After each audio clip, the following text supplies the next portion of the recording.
뉴스연구소 경향신문 박순봉 기자 어서 오십시오. 네, 안녕하세요. 예, CBS 김광일 기자 어서 오십시오. 안녕하세요. 두 분은 뉴스쇼의 지킴이들 같으세요. 고맙습니다. 저도 감사합니다. 김준일 기자까지, 김준일 평론가까지. 이제 이따 네. 나오면 또 얘기해야죠. 첫 소식 뭡니까? 네. 국민의힘 지지율 추락. 많이 떨어졌대요. 네, 어제 리얼미터 아까 저 오프닝에서도 잠깐 언급을 하셨는데 에너지경제의뢰거든요. 지난주 수목금 전국 성인 1,506명 대상 조사한 결과인데 국민의힘 지지도가 37.6% 기록했고 이 전주보다 5.1% 하락한 거거든요. 6주 만에 40% 선이 무너졌습니다. 예. 반면에 민주당은 44.2%가 나와서 전주보다 3.1% 포인트가 올랐고요.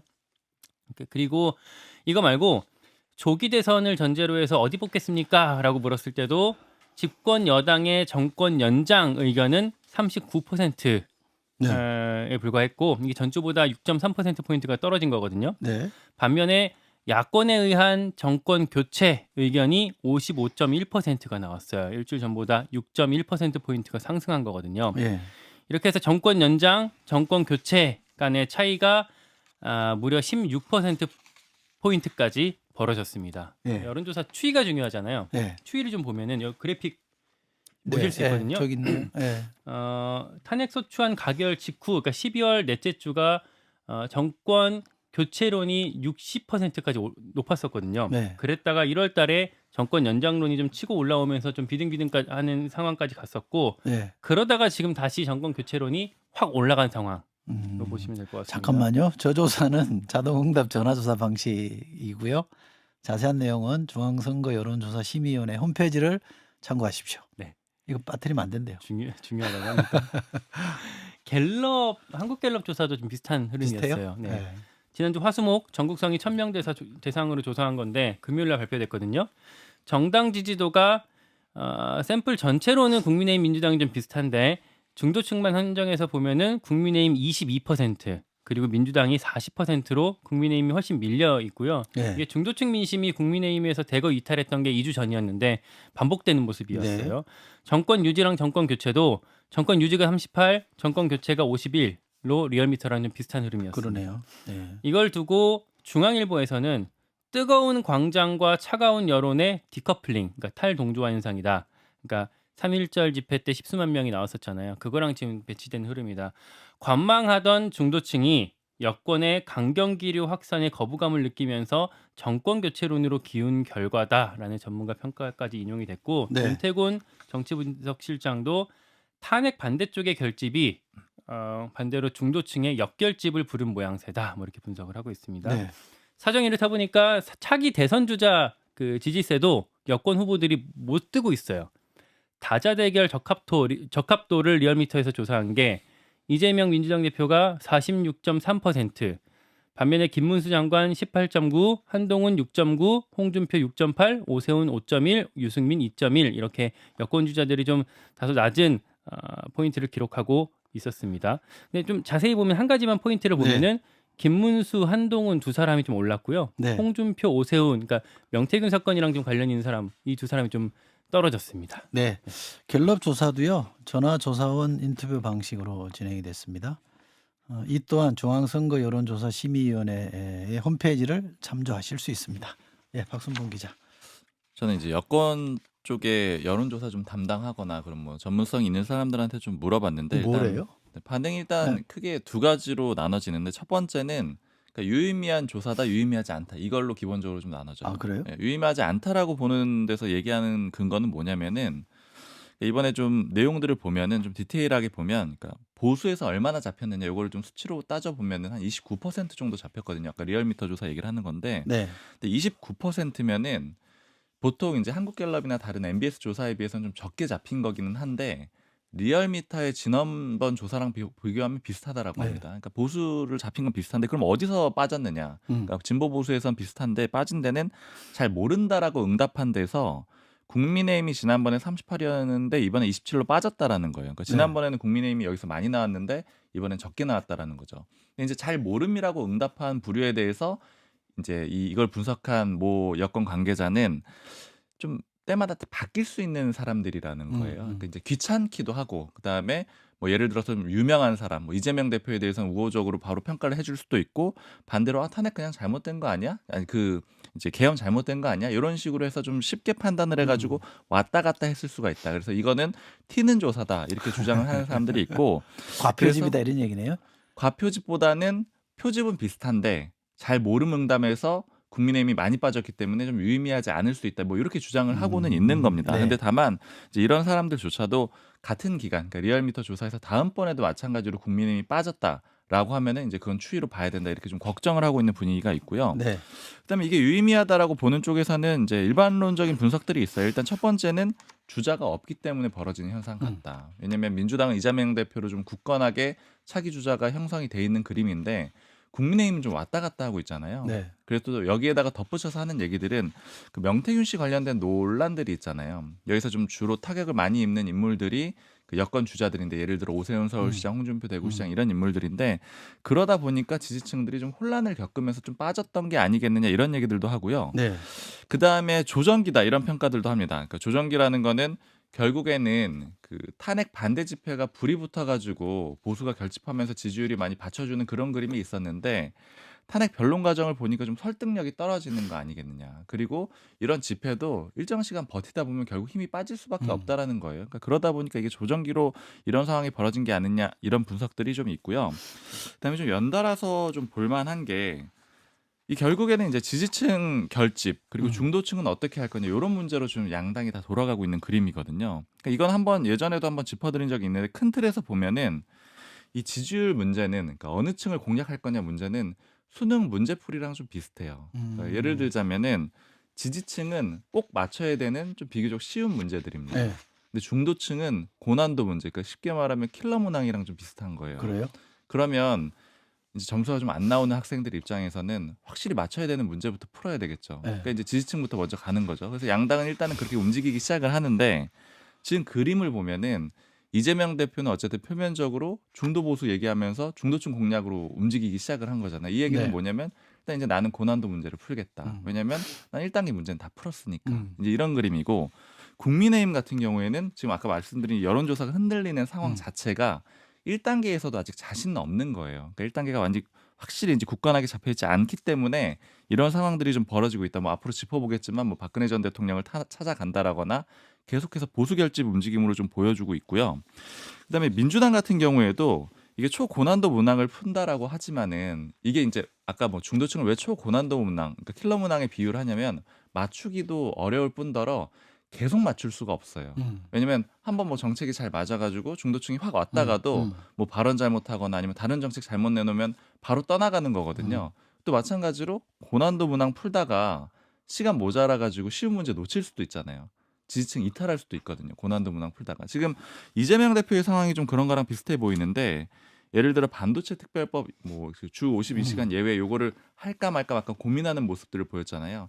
하려고 했던 거는 결국에는 중도 보수 잡으려고 했던 건데 의원들은 확실히 장악이 됐는데 진보 진영 전체적으로 그러니까 노조 쪽이나 이쪽까지 장악이 됐느냐라고 하면 이건 자신이 없는 거예요. 그러니까 그러다 보니까 이런 좀 갈팡질팡하는 이런 모습들이 나오는 거거든요. 그래서 이거는 뭐 1단계, 2단계 이렇게 문제 푸는 그런 과정이랑 좀 비유해서 이해하시면 쉬울 것 같다 이렇게 좀 표현을 해드릴 수 있을 것 같아요. 쉽게 잘 설명을 해주셨네요. 다음 아이템 가볼게요. 탄핵의 강 건너다.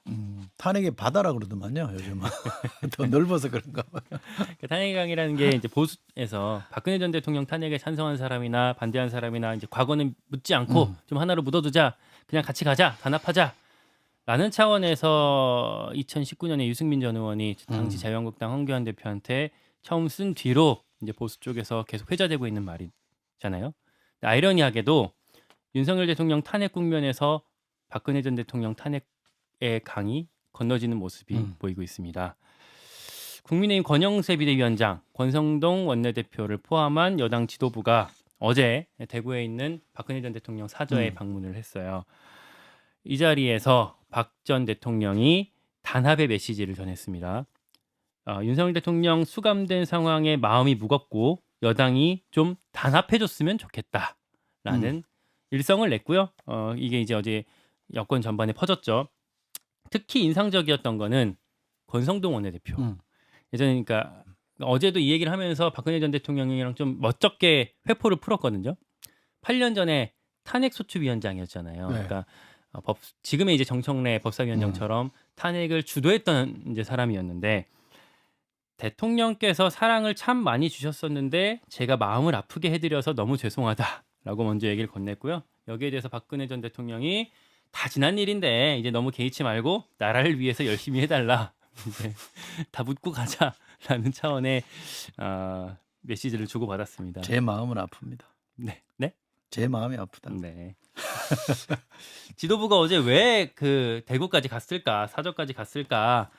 일단 나올 수 있는 해석은 당력 결집 차원이다. 최근에 MB도 만났었거든요. 이명박 전 대통령도 이제 권성동, 권영세 따로 만나고 왔었는데 과거 이제 보수 안에서 양대 계파의 수장이었고 권영세 위원장 친박, 권성동 원내대표 친이 이렇게 사실 본인들의 출신도 이걸 좀 살려갖고 지지층이 뭐랄까 좀 내부에서 누수되지 않도록 지도부에 좀 영을 세우는 과정이다. 뭐 이렇게 해석을 하고 특히 박근혜 전 대통령 같은 경우에는 TK에 여전히 좀 영향력이 일부 있기 때문에 이 지도부 입장에서는 전체적인 그 진영 안에서의 영을 세우는데 중요했다라고들 여권 안에서 얘기를 하고요. 네. 또 이제 이런 얘기도 하더라고요. 지금은 탄핵 반대쪽으로 지도부가 메시지를 혹은 당이 메시지를 많이 내고 있지만 탄핵이 만약에 인용된다면 그 이후에 당이 새로 입장을 바꾸는데도 입장을 새로 내는 데 있어서도 지도부의 영이 좀 유지되는 건 좀 중요할 수밖에 없는데 그런 차원에서 이제 전체적인 진영에서의 역할들 그 리더십을 세워간 과정이다 라고 주장을 합니다. 네. 이런 행보가 다만 당장의 중도층 민심을 좀 돌려 세우는 데는 좀 반한다는 지적도 일부 있긴 하고요. 네. 다 뭉치자는 얘기를 하는데 좀 놀랍게도 다 뭉치는 건 아니더라고요. 아, 그래요? 예, 박근혜 전 대통령이 했던 말이 어려울 때는 대의를 위해서 마음을 하나로 모으는 것이 중요하다. 개인의 소신이야 항상 있을 수 있지만 집권당 대표의 소신이 지나쳐서 사사건건 대립각을 세우는 건 바람직하지 않다. 개인 행동이 지나치면 상황을 더 어렵게 할 수 있다. 네. 누굴 겨냥한 말일까요? 아니, 본인 탄핵될 때 탄핵소추위원장도 용서가 되는데 왜 이런 분은 또 다 통합하자면서 단합하자면서 예. 개인 행동하지 말자고 그 하면서 답은 제가 댓글쇼에서 드리겠습니다. 사실상 한동훈 전 대표를 겨냥한 거다라는 해석이 지금 많이 나오고 있습니다. 그렇게 들리네요. 네. 그죠? 배신자 뭐 이런 프레임이죠.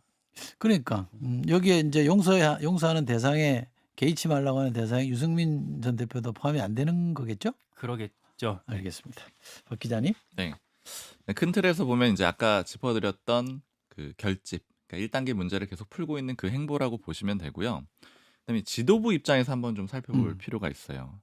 그 국민의힘 내에서 얘기하다 보면 어떤 얘기들이 나오냐면은 권권은 안 보이고 전전만 보인다. 그 표현 재밌더만요. 네, 이런 얘기들을 하는데 그러니까 권영세 비대위원장, 권성동 원내대표 당 투톱은 잘 안 보이고 전한길 강사, 그다음에 정광훈 목사, 그러니까 아스팔트에서 그러니까 집회에서 뛰는 이런 사람들이 주로 보이고 주도권을 가져간다 이런 얘기들을 좀 하고 있는 거잖아요. 그러니까 결국 이런 상황에서는 당 지도부 입장에서는 어떤 방식으로든 키를 이쪽으로 가져와야 될 그런 필요가 있는 거예요. 네. 그러다 보니까 이제 지도부 차원에서 할 수 있는 행보들을 보여주고 있는 거죠. 전직 대통령들 쭉 만나고 이런 그림이 한 가지가 있는 거고요. 네. 그 다음에 마른 수건 짜기 전략이다. 뭐 이런 평가도 내부에서 나오고 있는데 네.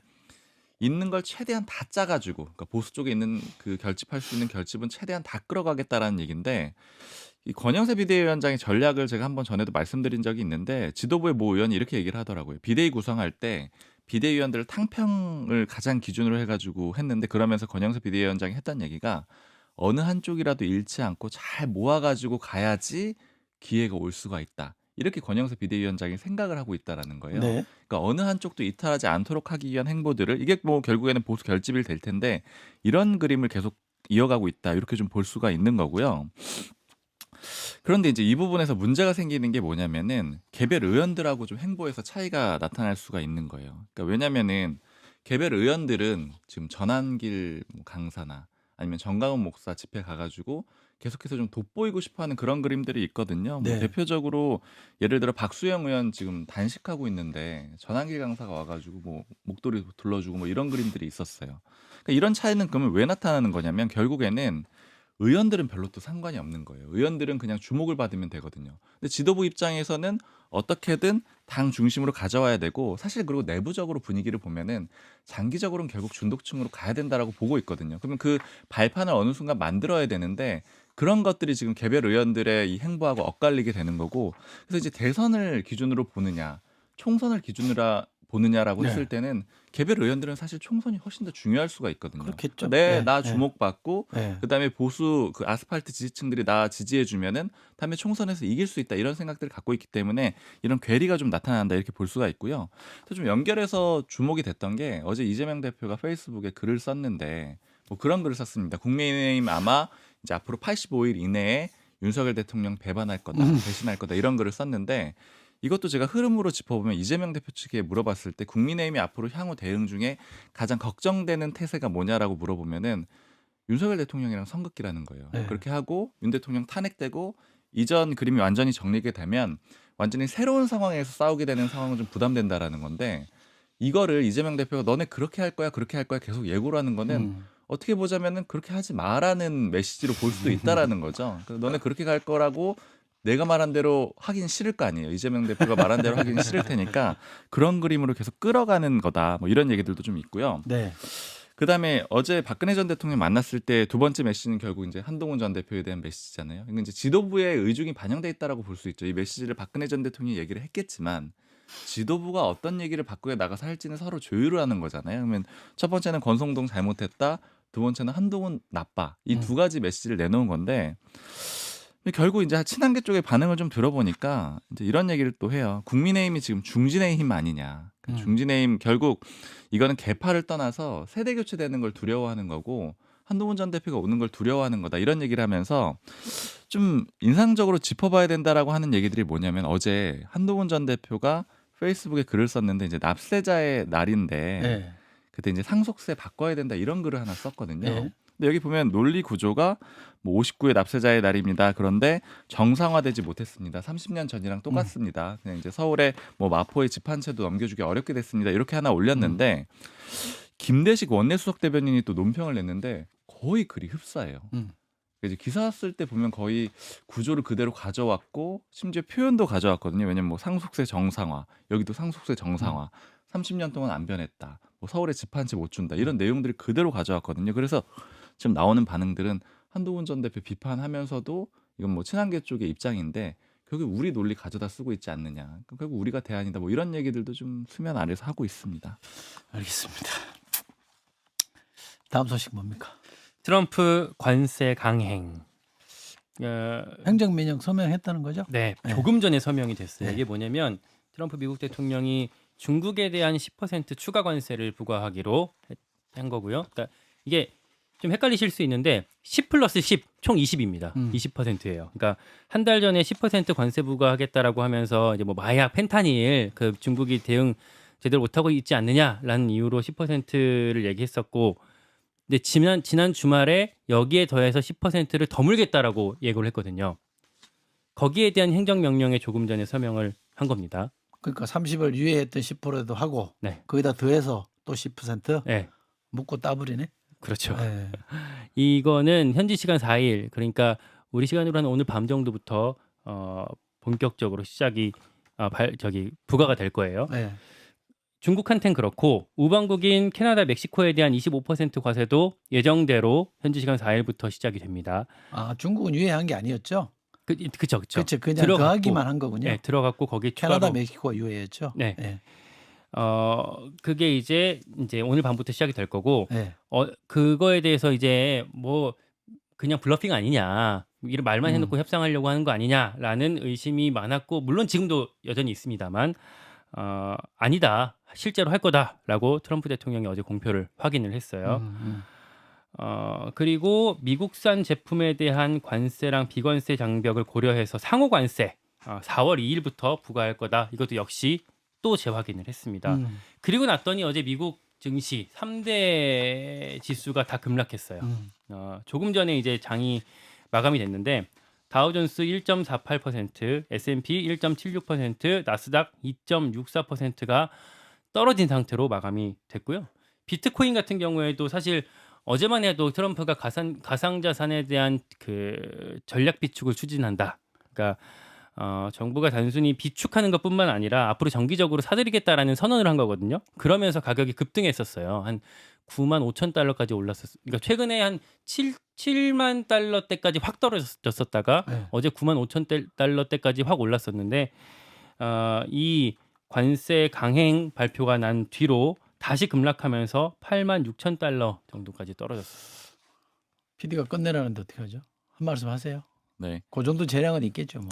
우리 대선에 영향을 크게 줄 수밖에 없을 것 같은데 유권자 입장에서 미국하고의 관계를 고려하지 않을 수가 없는 거고 두 번째는 되게 이익을 노골적으로 얘기를 하는 그런 네. 구조잖아요. 네. 그리고 트럼프 대통령 그걸로 성공을 하기도 했고 그래서 이번 우리 대선에도 영향을 줄 텐데 각국이 다 이익을 최우선화하는 그런 지도자가 뽑히게 되면 전 세계적으로는 어떤 영향이 있을까? 결국 안 좋아지지 않겠느냐 뭐 이런 예측이 됩니다.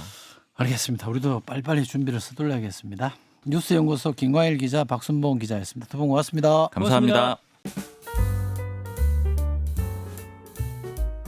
김현정의 뉴스쇼는 시청자 여러분의 참여를 기다립니다. 구독과 좋아요, 댓글 잊지 않으셨죠? 알림 설정을 해두시면 평일 아침 7시 10분 실시간 라이브도 참여하실 수 있습니다.